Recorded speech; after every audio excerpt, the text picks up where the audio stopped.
কবিরহাটে Australia ন্যাসপুরে বিশেষ করে কোম্পানিগঞ্জে একটি পূর্ণাঙ্গ অনার্স এবং মাস্টার্স বিশ্ববিদ্যালয় মানের কলেজ তৈরি করা এবং কোম্পানিগঞ্জে একটা মহিলা কলেজ আছে, আমরা একটা মহিলা কলেজ প্রতিষ্ঠিত করব এবং আমাদের এই এলাকাটা নদী ভাঙ্গন এলাকা। নদী ভাঙ্গনের কারণে আমাদের হাজার হাজার পরিবার গৃহহীন হয়ে পড়েছে এবং হাজার হাজার একর জমি নদী গর্ভে বিলীন হয়ে গেছে। এই জন্য আমরা বালু সন্ত্রাসের কারণে যে আমাদের মুসাফর ক্লোজার ধ্বংস হয়ে গেছে, সেই জন্য ক্লোজার নির্মাণ করা আমাদের প্রথম পদক্ষেপ। তার পাশাপাশি আমাদের বামনিতে একটা সুইচ নির্মাণ করা হয়েছে 2016 সালে।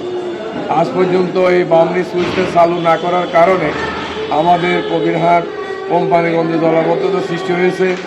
আমরা 12 ফেব্রুয়ারি দাঁড়িপাল্লা মার্কা বিজয় হলে আমরা এই বামনি যে সুইচটা খুলে দেব, এতে করে আমাদের নোয়াখালী জলাবদ্ধতা নিরসন হবে। রিক্সাওয়ালা দোকানে যে বাঁধ, সে বাঁধটা আমরা কেটে দিব, তাহলে আমাদের এই এলাকায় কৃষি উৎপাদন বৃদ্ধি পাবে এবং আমরা কৃষি উৎপাদন বৃদ্ধি করব। কৃষি পণ্যের দাম আমরা যাতে কৃষক পায় সে ব্যবস্থা করব এবং দ্রব্যমূল্যের দাম আমরা নিয়ন্ত্রণে আনব। এরপরে রাজনৈতিক সংস্কৃতিতে আমরা সকল দল মত সবাই যার যার মতামত ব্যক্ত করতে পারবে। কোনো রাজনৈতিক প্রতিহিংসা আমাদের দ্বারা হবে না এবং আমাদের অর্ধেক জনগোষ্ঠীর নারী, এই নারী সমাজের আপনার শিক্ষা উন্নয়ন সকল দিকে আমরা এগিয়ে আসব। পাশাপাশি আমাদের বন্যায় ক্ষতিগ্রস্ত প্রত্যেকটা রাস্তাঘাট এখন একেবারে চলাচল অনুপযোগী হয়ে পড়েছে। বিশেষ করে আমাদের অশ্বদিয়া ন্যাসপুরটা একেবারে উন্নয়ন বঞ্চিত, নরোত্তমপুর উন্নয়ন বঞ্চিত। আমরা অশ্বদিয়া ন্যাসপুর গোলবাগ নরোত্তমপুর এই উন্নয়ন বঞ্চিত এলাকা, পাশাপাশি দানশালিক কবিরহাট অঞ্চল কোম্পানিগঞ্জ অঞ্চলে আমরা রাস্তাঘাট পুল ব্রিজ কালভার্ট এগুলো আমরা নির্মাণ করব। আমরা সন্ত্রাস চাঁদাবাজ কিশোর গ্যাং সালিশ বাণিজ্য এগুলো বন্ধ করব। জনগণের মাঝে আমরা আস্থা এবং ভালোবাসা ফিরিয়ে আনব এবং আমাদের এই এলাকায় আমাদের যুবশক্তি অস্থিরতার ন্যায়পণের সাথে যারা ভুলক্রমে জড়িত হয়ে পড়েছে, আমরা তাদেরকে সেখান থেকে বের করে তাদেরকে প্রশিক্ষণ দিব। তাদেরকে দেশ এবং সমাজের পরিবারের জন্য আমরা গড়ে তুলব, যাতে তারা পরিবার এবং সমাজের বোঝা না হয়ে রাষ্ট্রের জীবনী শক্তি হয়।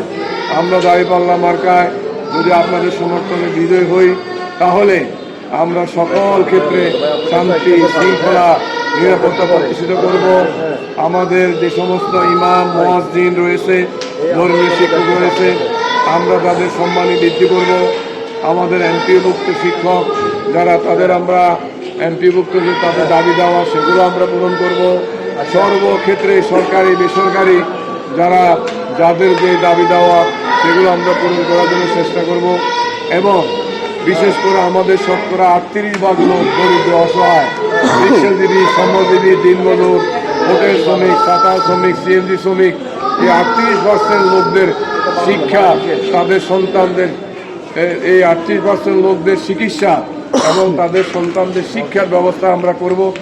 সর্বোপরি আমরা একটা গণবান্ধব একটা প্রশাসন আদৌ উপহার দিব এবং অল্প সময়ের মধ্যে আমাদের যে ছাত্র সমাজের যে দাবি দাওয়াগুলো রয়েছে, ছাত্রদের যে ন্যায্য দাবি, সেই দাবি আমরা তাদের দাবিগুলো পূরণ করব এবং রাষ্ট্রের সর্বপর্যায়ে যে দুর্নীতি, এই দুর্নীতিকে আমরা লাল কার্ড দেখাবো।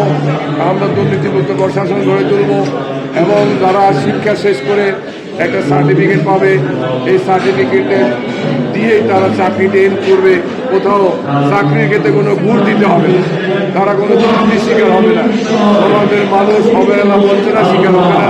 সর্বোপরি সবাইকে নিয়ে সবার সাথে পরামর্শ করে আমরা আমাদের এই নোয়াখালী মাস আমাদের কবিরহাট অস্ট্রেলিয়া ন্যাসপুরকে গড়ে তোলার জন্য আমরা চেষ্টা করবো। সবাইকে ধন্যবাদ। আসসালামু আলাইকুম। ভাইয়া, সব প্রশ্নের উত্তর দিয়ে দিচ্ছেন। একটা হচ্ছে গত 17 বছর অনেকে ভোট দিতে পারে না, এবার অনেকে নতুন ভোটার হয়েছে, তাদের উদ্দেশ্যে আপনার কি বার্তা হয়েছে? আমাদের বিগত 17 বছর আমাদের যুব জনশক্তি সাধারণ মানুষ ভোট দিতে পারেন। এই ভোটাধিকার প্রতিষ্ঠার জন্য আমরা কেয়ারটেকার সরকারের কল্পনা দিয়েছিলাম এবং আমাদের এই গণ অভ্যুত্থানের অগ্রভাগে আমরা ছিলাম। এই গণ অভ্যুত্থানের কারণে একটা সুষ্ঠু অবাধ ও গ্রহণযোগ্য নির্বাচন জাতি দেখতে পাবে। এই ক্ষেত্রে আমরা লেভেল প্লেইং ফিল্ড তৈরি করার জন্য প্রশাসনের দাবি জানাচ্ছি। অন্তর্বর্তী সরকার, গণ অভ্যুত্থানের সরকার, আমাদের আকাঙ্ক্ষা সরকার, তারা আমরা আশা করছি লেভেল প্লেইং ফিল্ড তৈরি করবেন এবং কোনোভাবে পোলিং প্রিসাইডিং যাতে রাজনৈতিক বিবেচনায় নিয়োগ দেওয়া না হয়, সম্পূর্ণ নিরপেক্ষভাবে নিয়োগ দেওয়া হয়, এ ব্যাপারে আমরা দাবি জানাবো। যদি কোথাও আমরা এর ব্যত্যয় দেখি, আমরা জনগণকে সাথে নিয়ে বিগত 3 বছর আমরা তিনটি নির্বাচনে আমরা ভোটাধিকারে বঞ্চিত ছিলাম। এবার জাতি যদি কোনোভাবে ভোটাধিকারে বঞ্চিত হয়, কেন্দ্র দখলের চেষ্টা কেউ করে, প্রশাসন যদি যথাযথ ভূমিকা পালন না করে, তাহলে আরেকটি গণ অভ্যুত্থানের জন্য আমরা প্রস্তুত থাকবো। আচ্ছা, নতুন ভোটারদের জন্য আর যারা নতুন ভোটার হয়েছে, নতুনভাবে আমরা এই নতুন ভোটার জন্য নতুন করে কর্মসূচি তৈরি করব। আমরা তাদেরকে সমস্ত উন্নয়ন কর্মসূচির সাথে আমরা তাদেরকে সম্পৃক্ত করব। তাদেরকে নিয়েই আমরা এই জাতিকে সামনে দিকে এগিয়ে নিয়ে যাব।